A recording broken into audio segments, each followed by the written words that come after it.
আসসালামু আলাইকুম রহমতুল্লাহ। আশা করি সবাই ভালো আছেন। তো আজকের ভিডিওতে আমি আলোচনা করব ইন্ট্রোডাকশন টু পলিটিক্যাল সায়েন্সের কমপ্লিট নোটের পার্ট 2 নিয়ে। এর আগে ভিডিওতে আমি ইন্ট্রোডাকশন টু পলিটিক্যাল সায়েন্সের প্রথম থেকে তৃতীয় অধ্যায় সম্পূর্ণ করেছি, আর আজকের ভিডিওতে থাকবে বাকি 4টি অধ্যায়, চতুর্থ, পঞ্চম, ষষ্ঠ এবং সপ্তম অধ্যায়। তাই ভিডিওটি না টেনে শুরু থেকে শেষ পর্যন্ত দেখুন। প্রথমে শুরু করছি চতুর্থ অধ্যায় নিয়ে। সরকারের বিভিন্ন অঙ্গ, আইন বিভাগ, শাসন বিভাগ ও বিচার বিভাগ। এই অধ্যায়ে যা যারা আছে, এই অধ্যায়ে আমরা সরকারের 3টি প্রধান অঙ্গ সম্পর্কে বিস্তারিত জানব।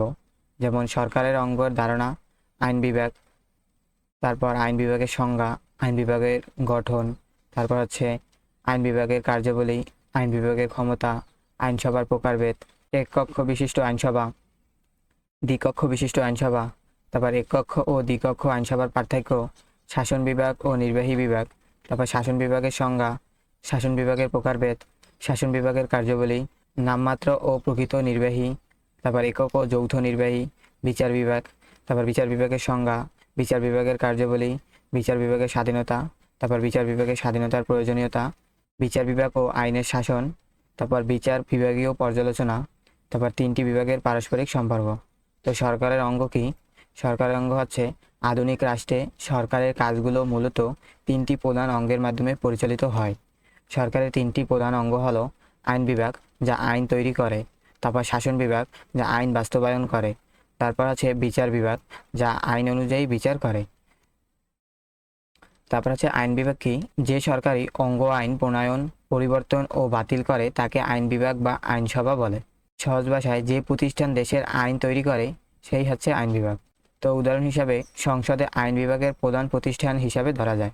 তারপর আইন বিভাগের সংজ্ঞা। আইন বিভাগ হলো সরকারের সেই অঙ্গ যা রাষ্ট্রের জন্য আইন প্রণয়ন করে এবং প্রয়োজন অনুযায়ী আইন সংশোধন বা বাতিল করে।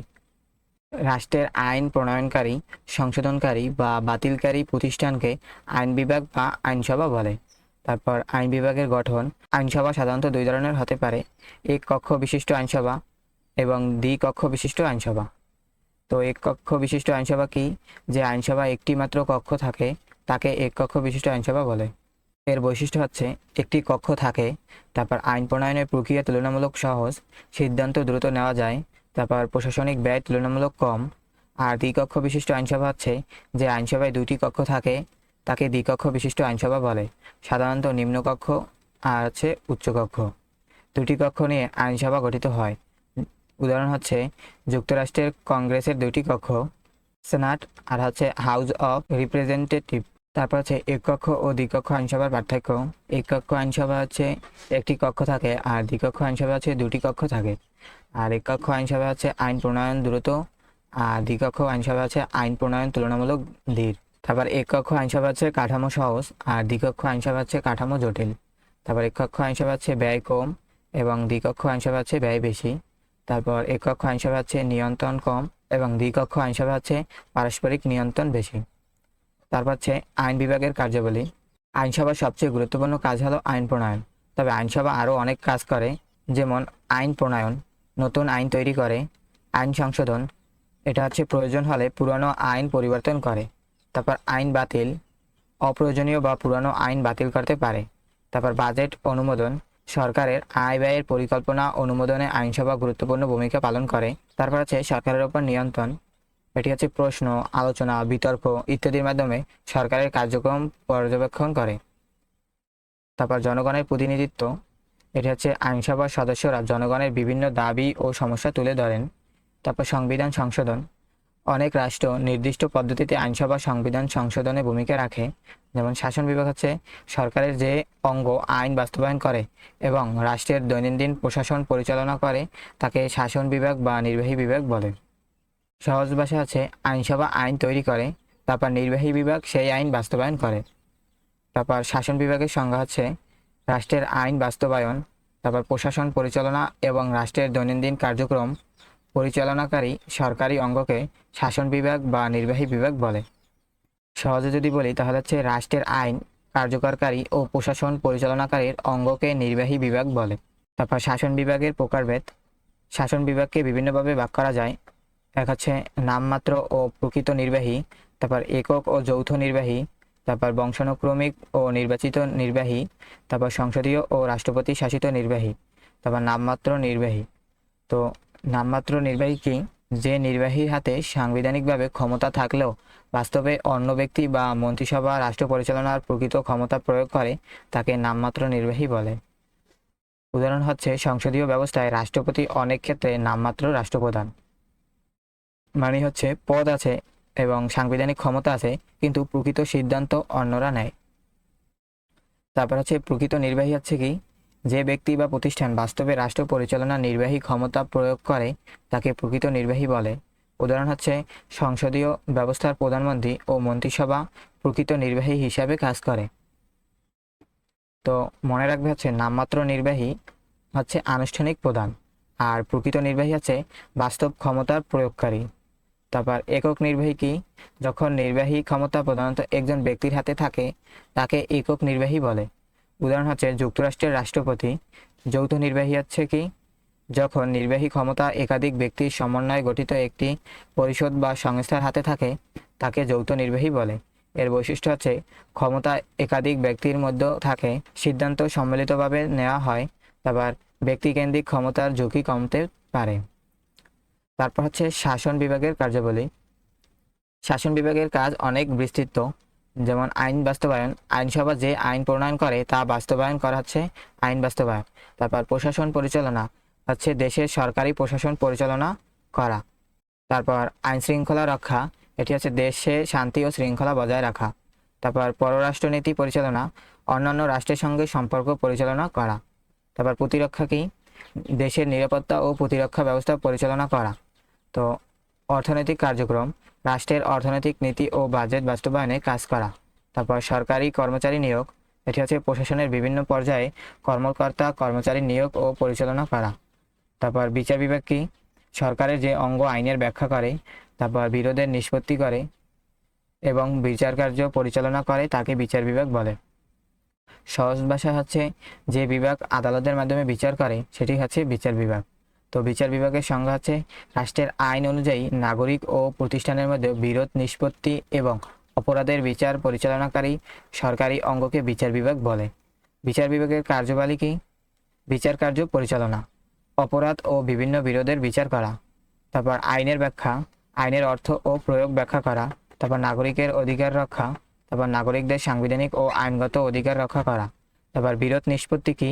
ব্যক্তি, তারপর ব্যক্তি রাষ্ট্র বা প্রতিষ্ঠানের মধ্যে বিরোধ নিষ্পত্তি করা। তারপর সংবিধানের ব্যাখ্যা, প্রয়োজন হলে সংবিধানের বিভিন্ন বিধানের ব্যাখ্যা প্রদান করা। তারপর বিচার বিভাগের স্বাধীনতা, বিচার বিভাগের স্বাধীনতা বলতে বোঝায় বিচারকরা যেন রাজনৈতিক বা অন্য কোনো অযাচিত চাপ ছাড়াই স্বাধীনভাবে আইন ও ন্যায় বিচারের ভিত্তিতে সিদ্ধান্ত নিতে পারেন। সহজ ভাষা হচ্ছে কোনো রাজনৈতিক চাপ বা প্রভাব ছাড়াই বিচার করার ক্ষমতা হচ্ছে বিচার বিভাগের স্বাধীনতা। তারপর বিচার বিভাগের স্বাধীনতার প্রয়োজনীয়তা হচ্ছে কি? বিচার বিভাগ স্বাধীনতা না থাকলে সুষ্ঠু বিচার নিশ্চিত করা কঠিন। এর প্রয়োজনীয়তা হচ্ছে ন্যায় বিচার নিশ্চিত করা, তারপর নাগরিকের অধিকার রক্ষা করা, আইনের শাসন প্রতিষ্ঠা করা, সরকারের ক্ষমতার অপব্যবহার প্রতিরোধ করা, সংবিধানের মর্যাদা রক্ষা করা, জনগণের বিচার ব্যবস্থার উপর আস্থা বৃদ্ধি করা। তারপর আইনের শাসন, আইনের শাসন বলতে বোঝায় রাষ্ট্রের সকল ব্যক্তি ও প্রতিষ্ঠান আইনের অধীনে থাকবে এবং আইন সবার জন্য সমানভাবে প্রযোজ্য হবে। এর মূল কথা হচ্ছে কেউ আইনের ঊর্ধ্বে নয়। আইনের শাসনের গুরুত্ব হচ্ছে নাগরিকের অধিকার রক্ষা করে, তারপর স্বেচ্ছাচারিতা প্রতিরোধ করে, ন্যায় বিচার প্রতিষ্ঠা করে, তারপর সরকারের ক্ষমতা সীমাবদ্ধ করে। এবং বিচার বিভাগীয় পর্যালোচনা কি? আদালত যখন কোনো আইন বা সরকারি সিদ্ধান্ত সংবিধানের সঙ্গে সামঞ্জস্যপূর্ণ কি না তা পরীক্ষা করে তাকে বিচার বিভাগীয় পর্যালোচনা বলে। সহজভাবে হচ্ছে আইন সংবিধান বিরোধী কিনা আদালত পরীক্ষা করবে। এর মাধ্যমে সংবিধানের প্রাধান্য রক্ষা করা সম্ভব হয়। তারপর সরকারের 3 অঙ্গের সম্পর্ক, 3টি অঙ্গ আলাদা কাজ করলেও তারা পরস্পরের সঙ্গে সম্পর্কযুক্ত। যেমন আইন বিভাগ হচ্ছে আইন তৈরি করে, আর শাসন বিভাগ হচ্ছে আইন বাস্তবায়ন করে, আর বিচার বিভাগ হচ্ছে আইনের ব্যাখ্যা ও বিচার করে। আইনসভা হচ্ছে আইন তৈরি করে, আর নির্বাহী হচ্ছে আইন প্রয়োগ করে, আর বিচার বিভাগ হচ্ছে বিচার করে। তো অধ্যায় 4-এর কিছু প্রশ্ন সাজেশন দিয়ে দিচ্ছি। সংক্ষিপ্ত প্রশ্নগুলো হচ্ছে আইন বিভাগ কি, তারপর শাসন বিভাগ কি, তারপর বিচার বিভাগ কি, এক কক্ষ বিশিষ্ট আইনসভা কি, তারপর দ্বিকক্ষ বিশিষ্ট আইনসভা কি, নামমাত্র নির্বাহী কি, তারপর প্রকৃত নির্বাহী কি, তারপর একক নির্বাহী কি, যৌথ নির্বাহী কি, তারপর হচ্ছে বিচার বিভাগের স্বাধীনতা কি, আইনের শাসন কি, তারপর জুডিশিয়াল রিভিউ কি। তো রচনামূলক প্রশ্ন থাকছে আইন বিভাগের সংজ্ঞা দাও এবং এর কার্যাবলী আলোচনা করো। তারপর এককক্ষ ও দ্বিকক্ষ আইনসভার মধ্যে পার্থক্য আলোচনা করো। তারপর শাসন বিভাগের সংজ্ঞা দাও এবং এর কার্যাবলী আলোচনা করো। তারপর নামমাত্র ও প্রকৃত নির্বাহীর মধ্যে পার্থক্য আলোচনা করো। তারপর বিচার বিভাগের সংজ্ঞা দাও এবং এর কার্যাবলী আলোচনা করো।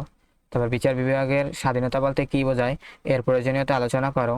তারপর আইনের শাসন বলতে কী বোঝায়, এর গুরুত্ব আলোচনা করো। এরপর সরকারের 3টি অঙ্গের কার্যাবলী আলোচনা করো। তারপর আছে আইন বিভাগ, শাসন বিভাগ ও বিচার বিভাগের মধ্যে সম্পর্ক আলোচনা করো। তারপর বিচার বিভাগীয় পর্যালোচনা কি, এর গুরুত্ব আলোচনা করো। এখন আমরা অধ্যায় 5 দেখব, যা হচ্ছে ক্ষমতা স্বতন্ত্রীকরণ ও প্রতিনিধিত্ব।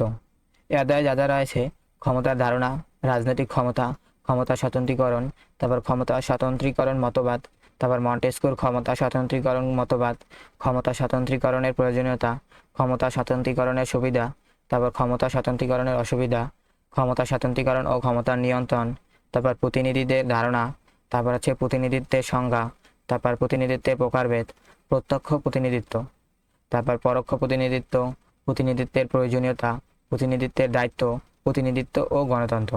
তো ক্ষমতা কি? ক্ষমতা হলো কোনো ব্যক্তি বা প্রতিষ্ঠান অন্য ব্যক্তি বা গোষ্ঠীর আচরণ, সিদ্ধান্ত বা কার্যক্রমকে প্রভাবিত বা নিয়ন্ত্রণ করার সামর্থ্য। সহজ ভাষায় যদি বলি তাহলে হচ্ছে কোনো ব্যক্তি বা প্রতিষ্ঠান যখন অন্যের ওপর নিজের সিদ্ধান্ত কার্যকর করতে পারে তখন তাকে ক্ষমতা বলে। এর উদাহরণ হচ্ছে সরকার আইন তৈরি করে এবং জনগণকে সেই আইন মেনে চলতে বাধ্য করতে পারে। এটি সরকারের রাজনৈতিক ক্ষমতার উদাহরণ। তারপর আছে রাজনৈতিক ক্ষমতা কি? রাষ্ট্র ও রাজনীতির ক্ষেত্রে যে ক্ষমতার মাধ্যমে জনগণ ও রাষ্ট্রীয় প্রতিষ্ঠানের উপর কর্তৃত্ব প্রয়োগ করা হয় তাকে রাজনৈতিক ক্ষমতা বলে। রাজনৈতিক ক্ষমতার প্রধান উৎস আছে আইন, সংবিধান, জনগণের সমর্থন, রাজনৈতিক প্রতিষ্ঠান, প্রশাসন, অর্থনৈতিক শক্তি, সামরিক শক্তি। তারপর আছে ক্ষমতা স্বতন্ত্রীকরণ কি? রাষ্ট্রের ক্ষমতাকে সরকারের বিভিন্ন অঙ্গের মধ্যে ভাগ করে দেওয়া এবং কোনো একটি অঙ্গের হাতে সব ক্ষমতা কেন্দ্রীভূত না করাকে ক্ষমতা স্বতন্ত্রীকরণ বলে।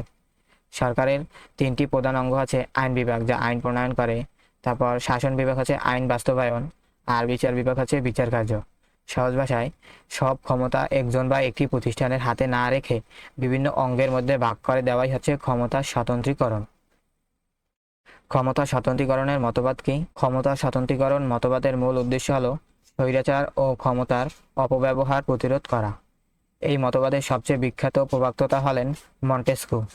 তিনি তার বিখ্যাত গ্রন্থ দ্য স্পিরিট অব লস এ ক্ষমতা স্বতন্ত্রীকরণ সম্পর্কে আলোচনা করেন। মন্টেস্কুর ক্ষমতা স্বতন্ত্রীকরণ মতবাদ। মন্টেস্কুর মতে রাষ্ট্রের ক্ষমতা 3টি ভাগে বিভক্ত, যেমন আইন প্রণয়ন ক্ষমতা, আইন বিভাগ, তারপর নির্বাহী ক্ষমতা মানে শাসন বিভাগ, তারপর বিচারিক ক্ষমতা মানে বিচার বিভাগ। মন্টেস্কুর মতে এই 3 ধরনের ক্ষমতা যদি একই ব্যক্তি বা প্রতিষ্ঠানের হাতে কেন্দ্রীভূত হয় তাহলে স্বাধীনতা বিপন্ন হতে পারে। তাই তার মূল বক্তব্য হচ্ছে ক্ষমতার কেন্দ্রীকরণ স্বৈরাচারের ঝুঁকি বাড়ায়, ক্ষমতার বিভাজন স্বাধীনতা রক্ষায় সহায়ক।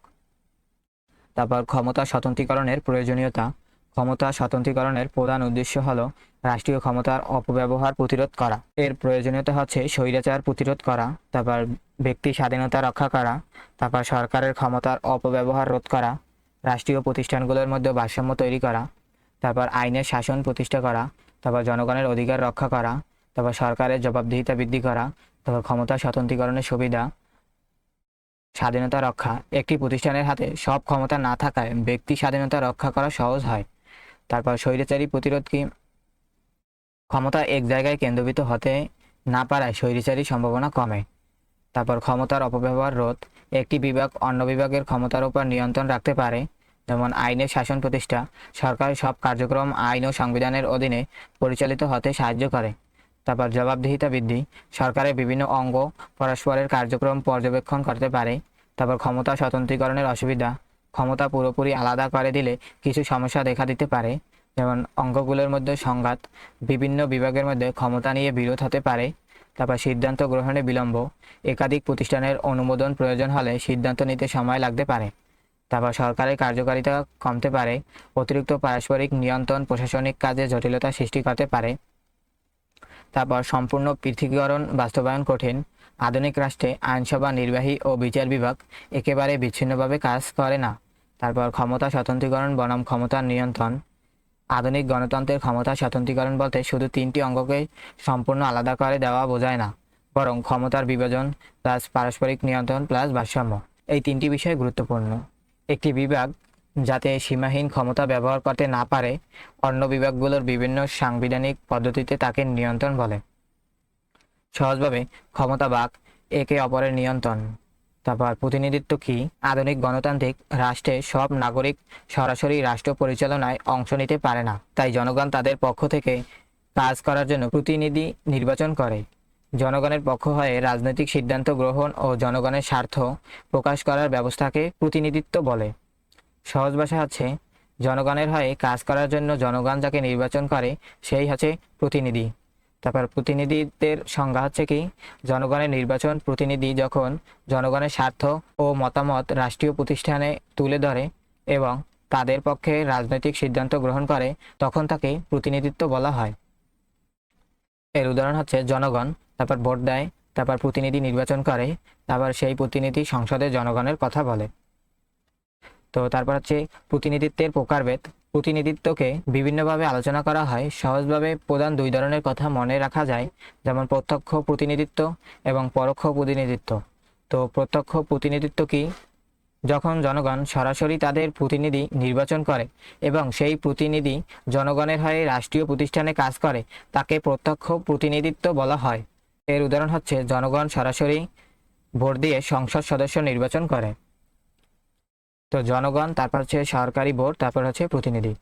তারপর পরোক্ষ প্রতিনিধিত্ব কি? যখন জনগণ সরাসরি কোনো চূড়ান্ত পদে নির্বাচিত না করে, মধ্যবর্তী প্রতিনিধি বা নির্বাচক মণ্ডলীর মাধ্যমে প্রতিনিধি নির্বাচন করে, তাকে পরোক্ষ প্রতিনিধিত্ব বলা হয়। যেমন জনগণ, তারপর হচ্ছে নির্বাচক মণ্ডলী, দেন হচ্ছে প্রতিনিধি। তো প্রতিনিধিত্বের প্রয়োজনীয়তা কি? আধুনিক রাষ্ট্রে প্রতিনিধিত্ব অত্যন্ত গুরুত্বপূর্ণ। কারণ হচ্ছে বৃহৎ রাষ্ট্রের সব নাগরিকের সরাসরি অংশগ্রহণ সম্ভব নয়। তারপর জনগণের মতামত রাষ্ট্র পরিচালনায় পৌঁছায়। তারপর জনগণের স্বার্থ রক্ষা করা যায়। তারপর গণতন্ত্র কার্যকর হয়। তারপর সরকার জনগণের কাছে জবাবদিহি করতে বাধ্য হয়। তারপর জনগণ রাজনৈতিক অংশগ্রহণের সুযোগ পায়। তো একজন প্রতিনিধির দায়িত্ব কি? একজন নির্বাচিত প্রতিনিধির প্রধান দায়িত্ব হলো জনগণের স্বার্থ রক্ষা করা। তো দায়িত্বগুলো কি? জনগণের সমস্যা সংসদে তুলে ধরা, তারপর জনগণের অধিকার রক্ষা করা, জনস্বার্থে আইন প্রণয়নে ভূমিকা রাখা, তারপর সরকারের কার্যক্রম পর্যবেক্ষণ করা, তারপর জনগণের সঙ্গে যোগাযোগ রাখা, তারপর নির্বাচনী এলাকায় উন্নয়ন ও প্রয়োজনীয় বিষয় তুলে ধরা। তো প্রতিনিধিত্ব ও গণতন্ত্র কি? প্রতিনিধিত্ব ছাড়া আধুনিক গণতান্ত্রিক ব্যবস্থা কার্যকরভাবে পরিচালনা করা কঠিন, কারণ অধিকাংশ আধুনিক রাষ্ট্রের জনসংখ্যা অনেক বেশি এবং ভূখণ্ড বিস্তৃত।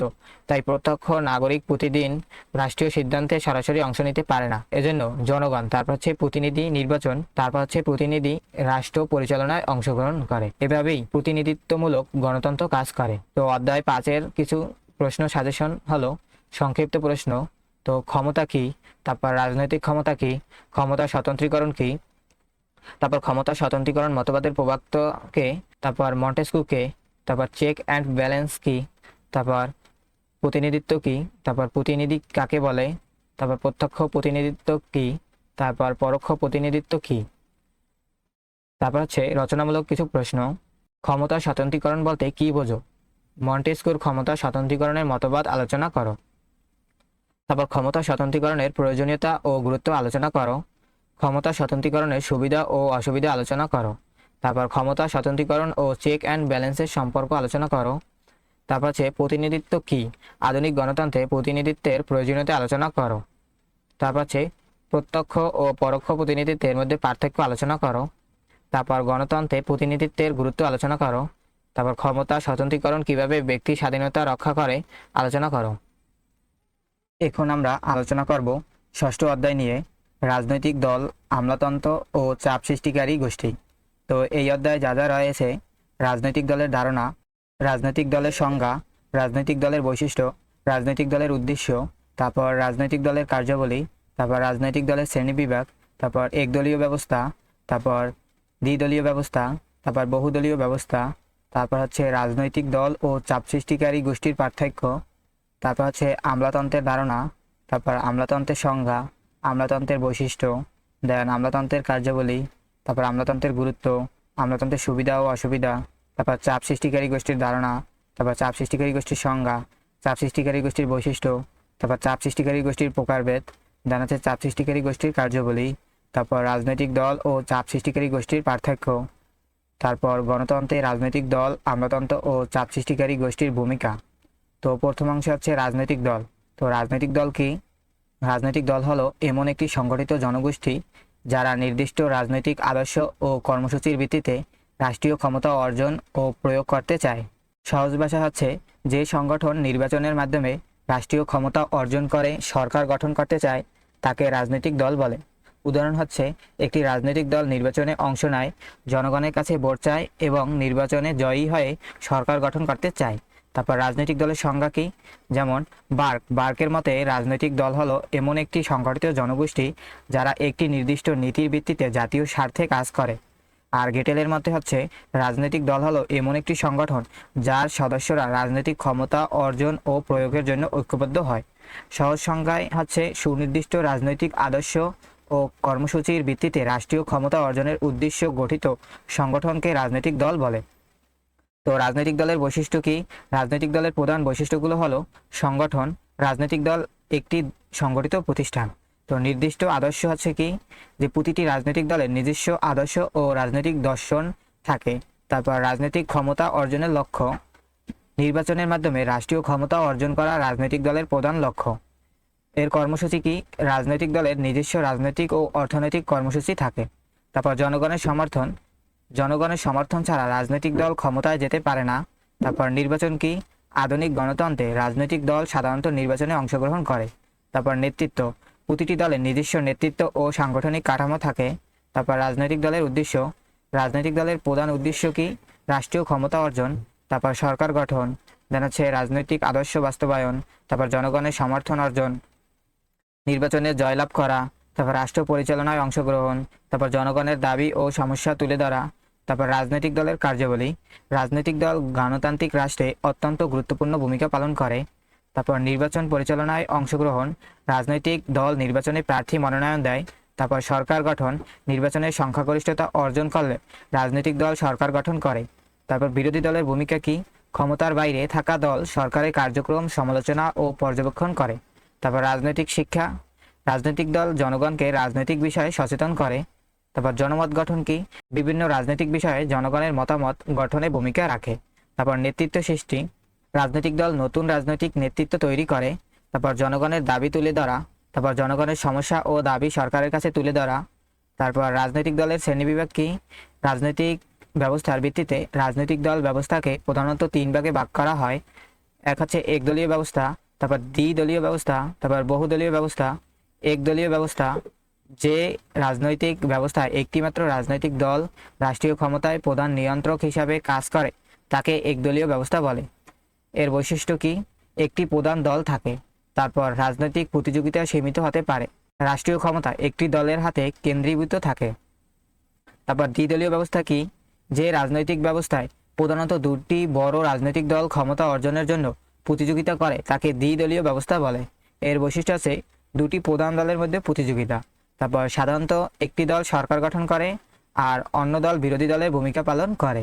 সরকার গঠন তুলনামূলকভাবে সহজ হতে পারে। এর উদাহরণ হচ্ছে যুক্তরাষ্ট্র ও যুক্তরাজ্য ঐতিহাসিকভাবে দ্বিদলীয় প্রতিযোগিতা গুরুত্বপূর্ণ ছিল, যদিও বাস্তবে সেখানে একাধিক দলও রয়েছে। তারপর বহুদলীয় ব্যবস্থা কি? যে রাজনৈতিক ব্যবস্থায় একাধিক রাজনৈতিক দল নির্বাচনে প্রতিদ্বন্দ্বিতা করে এবং বিভিন্ন দল রাষ্ট্রীয় ক্ষমতা অর্জনের চেষ্টা করে তাকে বহুদলীয় ব্যবস্থা বলে। এর বৈশিষ্ট্য কি? অনেক রাজনৈতিক দল থাকে, তারপর বিভিন্ন মতাদর্শের প্রতিনিধিত্ব হয়, তারপর জোট সরকার গঠনের সম্ভাবনা থাকে, তারপর জনগণের বিভিন্ন মতামত প্রকাশের সুযোগ বাড়ে। তারপর দ্বিতীয় অংশে কি? আমলাতন্ত্র। তো আমলাতন্ত্র কি?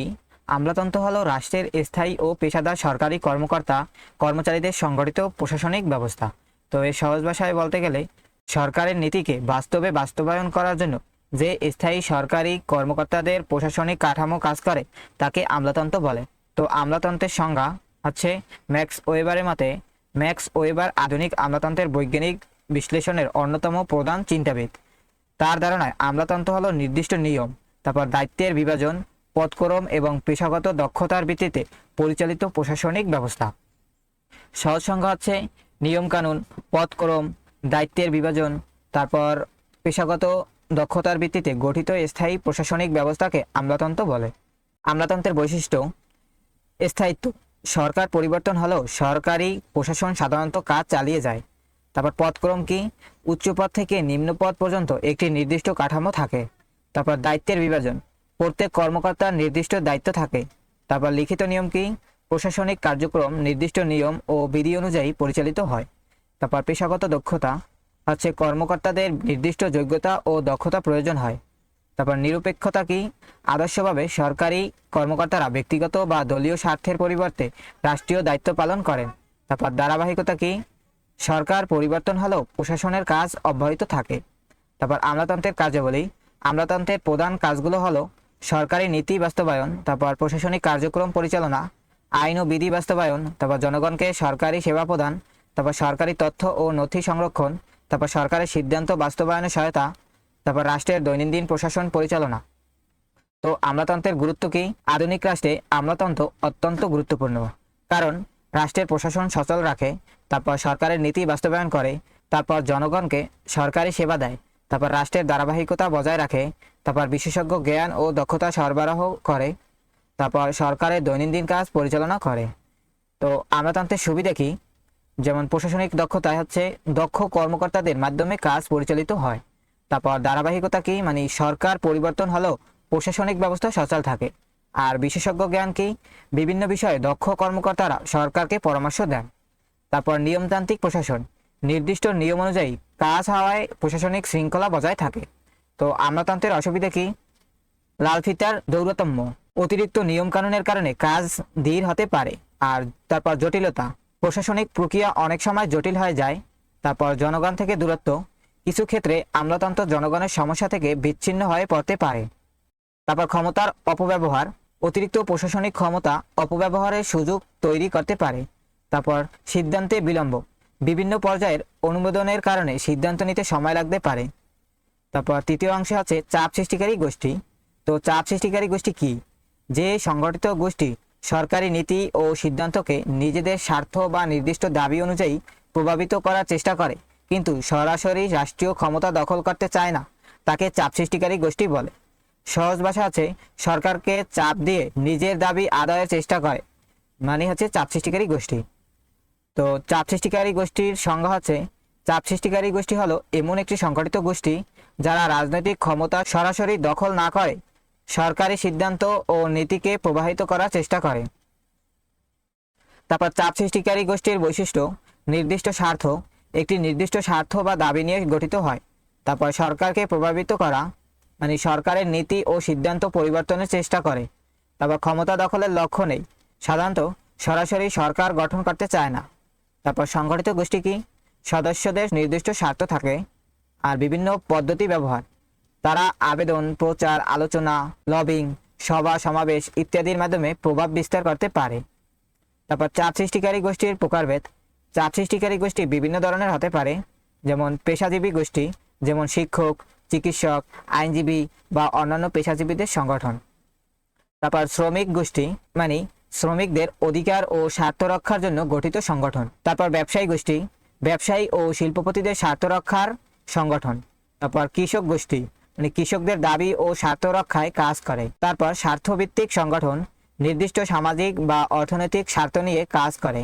তারপর চাপ সৃষ্টিকারী গোষ্ঠীর কার্যাবলী: সরকারের ওপর প্রভাব বিস্তার, তারপর সরকারের নীতি পরিবর্তন বা গ্রহণে প্রভাব ফেলতে চেষ্টা করে। তারপর দাবি তুলে ধরা, মানে কি নির্দিষ্ট গোষ্ঠীর সমস্যা ও দাবি সরকারের কাছে তুলে ধরে।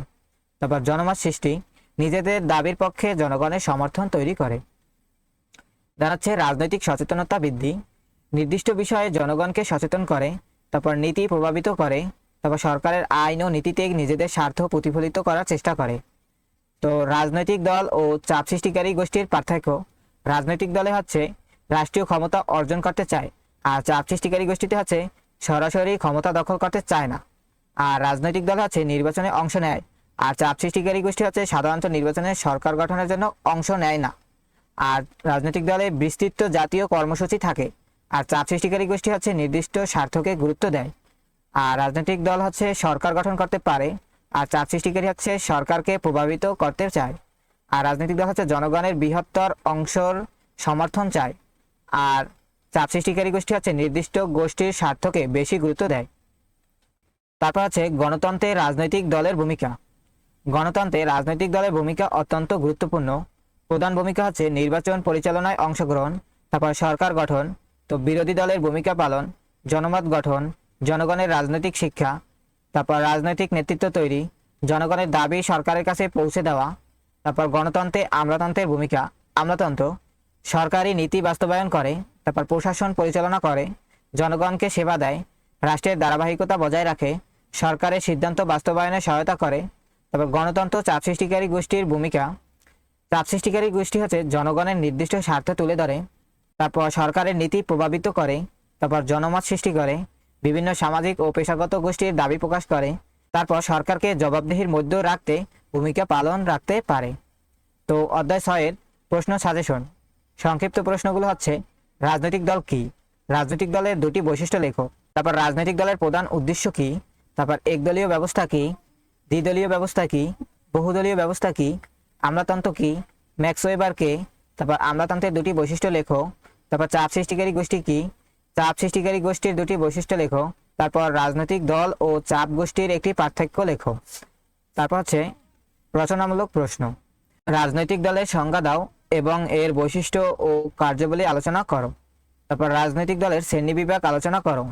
তারপর একদলীয়, দ্বিদলীয় ও বহুদলীয় ব্যবস্থার তুলনামূলক আলোচনা করো। তারপর আমলাতন্ত্রের সংজ্ঞা দাও এবং এর বৈশিষ্ট্য ও কার্যাবলী আলোচনা করো। তারপর আমলাতন্ত্রের গুরুত্ব, সুবিধা ও অসুবিধা আলোচনা করো। তারপর চাপ সৃষ্টিকারী গোষ্ঠীর সংজ্ঞা দাও এবং এর বৈশিষ্ট্য ও কার্যাবলী আলোচনা করো। তারপর রাজনৈতিক দল ও চাপ সৃষ্টিকারী গোষ্ঠীর মধ্যে পার্থক্য আলোচনা করো। তারপর গণতান্ত্রিক ব্যবস্থায় রাজনৈতিক দলের ভূমিকা আলোচনা করো। তারপর গণতন্ত্রে আমলাতন্ত্রের ভূমিকা আলোচনা করো। তারপর গণতন্ত্রে চাপ সৃষ্টিকারী গোষ্ঠীর গুরুত্ব আলোচনা করো। এখন আমরা দেখব অধ্যায় 7। এই অধ্যায় হচ্ছে জনমত ও গণমাধ্যম। এই অধ্যায়ে যা যা রয়েছে, জনমতের ধারণা, জনমতের সংজ্ঞা, তারপর জনমতের বৈশিষ্ট্য, জনমত গঠনের উপাদান, জনমত গঠনের মাধ্যম, তারপর গণমাধ্যমের ধারণা, গণমাধ্যমের সংজ্ঞা, গণমাধ্যমের প্রকারভেদ, তারপর সংবাদপত্র, তারপর রেডিও, টেলিভিশন, ইন্টারনেট ও সামাজিক যোগাযোগ মাধ্যম, তারপর জনমত গঠনে গণমাধ্যমের ভূমিকা, তারপর হচ্ছে গণতন্ত্রে জনমতের গুরুত্ব, জনমত ও সরকারের সম্পর্ক, জনমত গঠনে রাজনৈতিক দলের ভূমিকা, তারপর জনমত গঠনে গণমাধ্যমের ভূমিকা, জনমতের সীমাবদ্ধতা, তারপর গণমাধ্যমের সুবিধা ও অসুবিধা। তো জনমত কি? কোনো রাষ্ট্রের জনগণের কোনো গুরুত্বপূর্ণ রাজনৈতিক, সামাজিক বা জাতীয় বিষয়ে গড়ে ওঠা সামগ্রিক মতামতকে জনমত বলে। সহজ ভাষা হচ্ছে কোনো গুরুত্বপূর্ণ বিষয়ে সাধারণ মানুষের সম্মিলিত মতামতই জনমত। তবে প্রত্যেক ব্যক্তির ব্যক্তিগত মতামতকে জনমত বলা যায় না। একটি বিষয়ে জনগণের মধ্যে ব্যাপকভাবে গড়ে ওঠা মতামতই জনমত। জনমতের সংজ্ঞা: কোনো গুরুত্বপূর্ণ জাতীয় বা রাজনৈতিক বিষয়ে জনগণের মধ্যে গড়ে ওঠা ব্যাপক ও সম্মিলিত মতামতকে জনমত বলে। তারপর জনমতের বৈশিষ্ট্য। জনমতের প্রধান বৈশিষ্ট্যগুলো হলো জনগণের মতামত, মানে জনমত জনগণের মধ্যেই গড়ে ওঠে। তারপর সম্মিলিত মতামত, এটি কোনো একজন ব্যক্তির মতামত নয়, বরং একটি বৃহৎ জনগোষ্ঠীর মতামত। তারপর গুরুত্বপূর্ণ বিষয়, সাধারণত রাজনৈতিক, সামাজিক, অর্থনৈতিক বা জাতীয় গুরুত্বপূর্ণ বিষয়ে জনমত তৈরি হয়। তারপর পরিবর্তনশীল, সময় ও পরিস্থিতির পরিবর্তনের সঙ্গে জনমতও পরিবর্তিত হতে পারে। তারপর গণতন্ত্রের ভিত্তি, গণতান্ত্রিক রাষ্ট্রে সরকারের নীতি ও সিদ্ধান্তে জনমতের গুরুত্বপূর্ণ প্রভাব থাকে। প্রচার ও তথ্যের প্রভাব, সংবাদপত্র, টেলিভিশন, ইন্টারনেট, সামাজিক যোগাযোগ মাধ্যম ইত্যাদি জনমত গঠনে প্রভাব ফেলে। তারপর জনমত গঠনের উপাদান, জনমত একদিনে তৈরি হয় না, বিভিন্ন বিষয়ে জনমত গঠনে ভূমিকা রাখে। এর প্রধান উপাদান হচ্ছে শিক্ষা, সংবাদ মাধ্যম, তারপর রাজনৈতিক দল, পরিবার, সামাজিক ও সাংস্কৃতিক পরিবেশ, ধর্মীয় ও সামাজিক প্রতিষ্ঠান, তারপর অর্থনৈতিক অবস্থা, রাজনৈতিক পরিস্থিতি, সামাজিক যোগাযোগ মাধ্যম, জানা যাচ্ছে জাতীয় ও আন্তর্জাতিক ঘটনা। তো জনমত গঠনের মাধ্যম, জনমত গঠনের গুরুত্বপূর্ণ মাধ্যমগুলো হলো পরিবার। পরিবারের সদস্যদের রাজনৈতিক ও সামাজিক চিন্তাভাবনা ব্যক্তির মতামত গঠনে প্রভাব ফেলে। তারপর শিক্ষা প্রতিষ্ঠান। শিক্ষা প্রতিষ্ঠান নাগরিকদের রাজনৈতিক ও সামাজিক সচেতনতা বৃদ্ধি করে। তারপর রাজনৈতিক দল। রাজনৈতিক দল বিভিন্ন রাজনৈতিক কর্মসূচি ও বক্তব্যের মাধ্যমে জনগণের মতামত প্রভাবিত করে। তারপর সংবাদপত্র। সংবাদপত্র বিভিন্ন ঘটনা ও মতামত প্রকাশের মাধ্যমে জনমত গঠনে গুরুত্বপূর্ণ ভূমিকা পালন করে। গণমাধ্যম কি? টেলিভিশন, রেডিও ও অনলাইন মিডিয়া দ্রুত জনগণের কাছে তথ্য পৌঁছে দেয়। তারপর সামাজিক যোগাযোগ মাধ্যম যেমন ফেসবুক, ইউটিউব, টুইটার ইত্যাদির মাধ্যমে মানুষ দ্রুত মতামত প্রকাশ ও প্রচার করতে পারে। তারপর গণমাধ্যম কি? গণমাধ্যম হচ্ছে যে সকল মাধ্যমের সাহায্যে একই সময় বিপুল সংখ্যক মানুষের কাছে সংবাদ, তথ্য, মতামত ও বিনোদন পৌঁছে দেওয়া যায়, তাকেই হচ্ছে গণমাধ্যম বলে। তো সহজ ভাষায় হচ্ছে অনেক মানুষের কাছে একসঙ্গে তথ্য পৌঁছে দেওয়ার মাধ্যমই হচ্ছে গণমাধ্যম। তো গণমাধ্যমের সংজ্ঞা হচ্ছে যে মাধ্যমের সাহায্যে বৃহৎ জনগোষ্ঠীর কাছে সংবাদ, তথ্য, মতামত ও বিভিন্ন বিষয় দ্রুত পৌঁছে দেওয়া হয়, তাকে হচ্ছে গণমাধ্যম বলে। তো গণমাধ্যমের প্রকারভেদ, গণমাধ্যমকে সাধারণভাবে কয়েক ভাগে ভাগ করা যায়, যেমন মুদ্রিত গণমাধ্যম, এর মানে হচ্ছে সংবাদপত্র, তারপর সাময়িকী, এবার ম্যাগাজিন। আর ইলেকট্রনিক গণমাধ্যমে হচ্ছে রেডিও, টেলিভিশন। আর ডিজিটাল গণমাধ্যম আছে ওয়েবসাইট, অনলাইন নিউজ, ইউটিউব, তারপর সামাজিক যোগাযোগ মাধ্যম। আর সংবাদপত্রের ভূমিকা কি? সংবাদপত্র জনমত গঠনের একটি গুরুত্বপূর্ণ মাধ্যম। সংবাদপত্রের কাজ যেমন দেশ বিদেশের খবর প্রকাশ করা, তারপর জনগণকে রাজনৈতিক বিষয়ে সচেতন করা, সরকারের কর্মকাণ্ড নিয়ে আলোচনা করা, বিভিন্ন মতামত প্রকাশ করা, তারপর জনস্বার্থের বিষয় তুলে ধরা, তারপর সরকারের ভুল ত্রুটি সমালোচনা করা। তারপর রেডিওর ভূমিকা, রেডিও সহজে ও দ্রুত জনগণের কাছে সংবাদ ও তথ্য পৌঁছে দিতে পারে। এর ভূমিকা হচ্ছে সংবাদ প্রচার, শিক্ষা ও সচেতনতা বৃদ্ধি, রাজনৈতিক ও সামাজিক অনুষ্ঠান প্রচার, দুর্যোগের সময় গুরুত্বপূর্ণ তথ্য প্রদান। আর টেলিভিশনের ভূমিকা, টেলিভিশন একই সঙ্গে শব্দ ও ছবি ব্যবহার করে মানুষের কাছে তথ্য পৌঁছে দেয়। এর ভূমিকা হচ্ছে সংবাদ প্রচার, রাজনৈতিক আলোচনা, বিভিন্ন ঘটনা সরাসরি দেখানো, তারপর জনগণের সচেতনতা বৃদ্ধি, তারপর সরকারের কার্যক্রম সম্পর্কে তথ্য দেওয়া।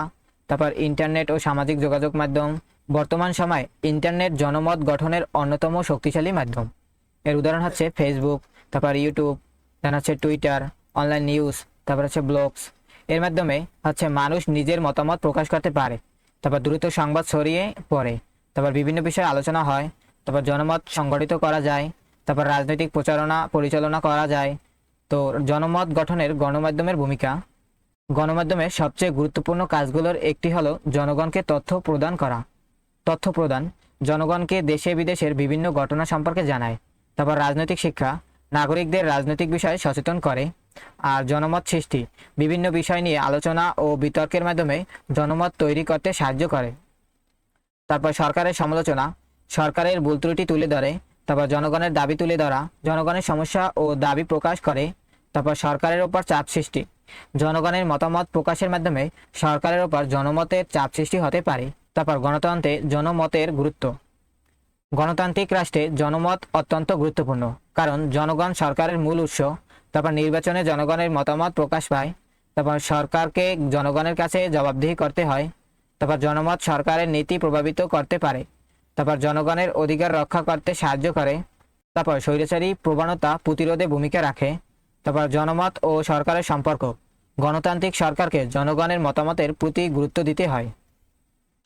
সম্পর্কটি সহজভাবে জনগণের মতামত, জনমত, তারপর সরকারের নীতি, তারপর সরকারি সিদ্ধান্ত। সরকার যদি জনগণের মতামতকে সম্পূর্ণ উপেক্ষা করে, তাহলে নির্বাচনে জনগণ তার বিরুদ্ধে অবস্থান নিতে পারে। তারপর জনমত গঠনে রাজনৈতিক দলের ভূমিকা, রাজনৈতিক দল বিভিন্ন রাজনৈতিক বিষয় নিয়ে জনগণের কাছে বক্তব্য ও কর্মসূচি তুলে ধরে। রাজনৈতিক দলের মাধ্যমে যেমন রাজনৈতিক শিক্ষা হয়, তারপর বিভিন্ন সমস্যা সম্পর্কে জনগণ জানতে পারে, তারপর রাজনৈতিক বিতর্ক তৈরি হয়, তারপর জনমত সংগঠিত হয়, তারপর নির্বাচনের সময় জনগণ বিভিন্ন নীতি ও কর্মসূচি সম্পর্কে জানতে পারে। তারপর জনমত গঠনে গণমাধ্যমের গুরুত্ব, যেমন তথ্য, তারপর বিশ্লেষণ, আলোচনা, বিতর্ক, জানাচ্ছে জনমত এই প্রক্রিয়ায় গুরুত্বপূর্ণ ভূমিকা পালন করে। তো একটি স্বাধীন ও দায়িত্বশীল গণমাধ্যম গণতন্ত্রকে শক্তিশালী করতে সাহায্য করতে পারে। তারপর জনমতের সীমাবদ্ধতা, সবচেয়ে জনমত সঠিক বা নিরপেক্ষ হবে এমন নয়, কারণ ভুল তথ্যের কারণে জনমত বিভ্রান্ত হতে পারে। তারপর গুজব জনমতকে প্রভাবিত করতে পারে। তারপর রাজনৈতিক প্রচারণা প্রভাব ফেলতে পারে। সামাজিক যোগাযোগ মাধ্যমে ভুয়া তথ্য ছড়াতে পারে। তারপর আবেগের কারণে মানুষ ভুল সিদ্ধান্ত নিতে পারে। তারপর গণমাধ্যমের পক্ষপাত জনমতকে প্রভাবিত করতে পারে। তো গণমাধ্যমের সুবিধা, দ্রুত তথ্য প্রদান, খুব দ্রুত জনগণের কাছে সংবাদ পৌঁছে দেয়। আর সচেতনতা বৃদ্ধি, রাজনৈতিক ও সামাজিক সচেতনতা বৃদ্ধি করে। জনমত প্রকাশ মানে মানুষ নিজের মতামত প্রকাশের সুযোগ পায়। তারপর সরকারের জবাবদিহিতা, সরকারের কর্মকাণ্ড জনগণের সামনে তুলে ধরতে পারে। তারপর শিক্ষামূলক ভূমিকা মানে বিভিন্ন শিক্ষামূলক ও তথ্যভিত্তিক অনুষ্ঠান প্রচার করে।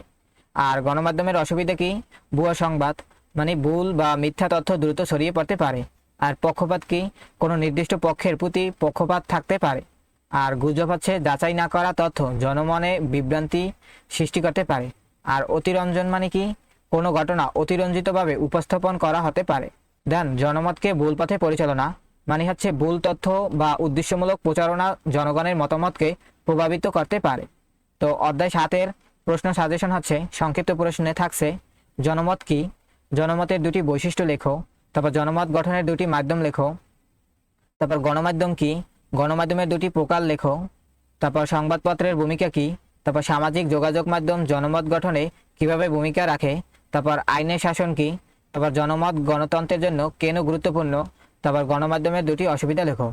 আর রচনামূলক প্রশ্নে থাকছে জনমত কি, জনমতের বৈশিষ্ট্য আলোচনা করো, তারপর জনমত গঠনের বিভিন্ন মাধ্যম আলোচনা করো, তারপর গণতান্ত্রিক রাষ্ট্রে জনমতের গুরুত্ব আলোচনা করো, তারপর হচ্ছে গণমাধ্যম কি, জনমত গঠনে গণমাধ্যমের ভূমিকা আলোচনা করো, তারপর গণমাধ্যমের সুবিধা ও অসুবিধা আলোচনা করো, তারপর হচ্ছে রাজনৈতিক দল কিভাবে জনমত গঠন করে আলোচনা করো, তারপর আধুনিক গণতন্ত্রে সামাজিক যোগাযোগ মাধ্যমের ভূমিকা আলোচনা করো, তারপর জনমত ও সরকারের মধ্যে সম্পর্ক আলোচনা করো। তো আজকের ভিডিওতে আমরা ইন্ট্রোডাকশন টু পলিটিক্যাল সায়েন্সের কমপ্লিট নোটের পার্ট 2 এখানেই সম্পূর্ণ করলাম।